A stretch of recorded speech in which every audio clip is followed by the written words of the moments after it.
Vamos voltar a falar com a Beatriz Finocchi. Beatriz, a gente já está falando de economia. Nesta manhã, o Fernando Haddad, lá em Davos, ele falou que até abril vai enviar uma proposta de uma nova regra fiscal, falou em reforma tributária, que deve sair até o meio do ano. O que a gente pode esperar e qual a importância de se fazer essa reforma tributária esse ano no Brasil?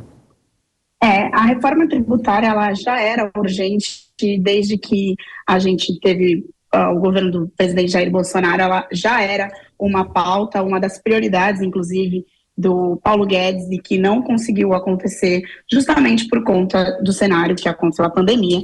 Porém, é urgente. O que não adianta é nós tentarmos reformar sem efetivamente solucionar o problema.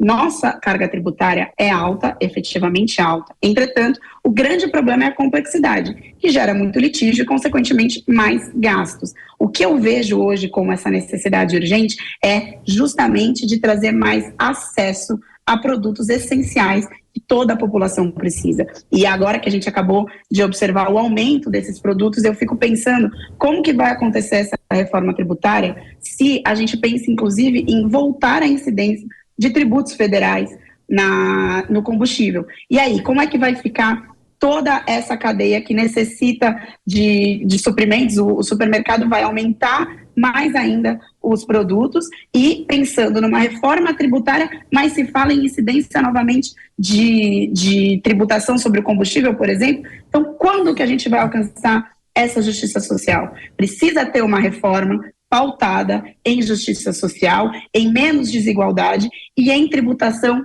não regressiva. Porém, precisa de responsabilidade fiscal. A pergunta agora é de Jorge Serrão. E a pergunta que pode valer muitos milhões de dólares. Como é que a gente convence a classe política brasileira de que é preciso diminuir o tamanho do Estado, reduzir os impostos e dar eficiência ao sistema econômico e produtivo brasileiro?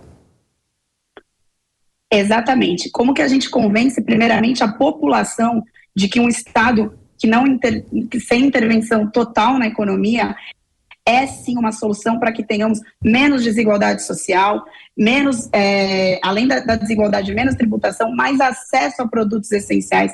Infelizmente, a gente precisa de um convencimento e de uma clareza para que a população entenda que, enquanto a gente deixar o Estado intervir na economia da maneira que se intervém, infelizmente, não teremos resultados positivos, porque temos experiência de anos, de sempre, dessa intervenção. O que acontece? A gente tem, infelizmente, o pagador de impostos como o maior prejudicado disso. Enquanto tivermos um Estado inchado, teremos muita tributação. Afinal, o Estado não gera lucro, ele arrecada. E arrecada de quem? Do contribuinte, nós.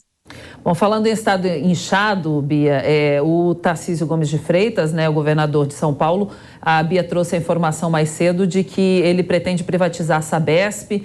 Ele já falou também em trazer ferrovias para São Paulo e semana passada ele falou do Porto de Santos, Inclusive teve uma conversa lá em Brasília com o presidente Lula sobre essa questão. Essas privatizações devem sair? O que se espera sobre essas privatizações? Lembrando que logo no início também do mandato aí Lula falou que não haveria privatizações, não privatizar 8 estatais, mas logo depois ele já falou com o Tarcísio que essa conversa pode adiantar, pode conversar mais sobre esse assunto.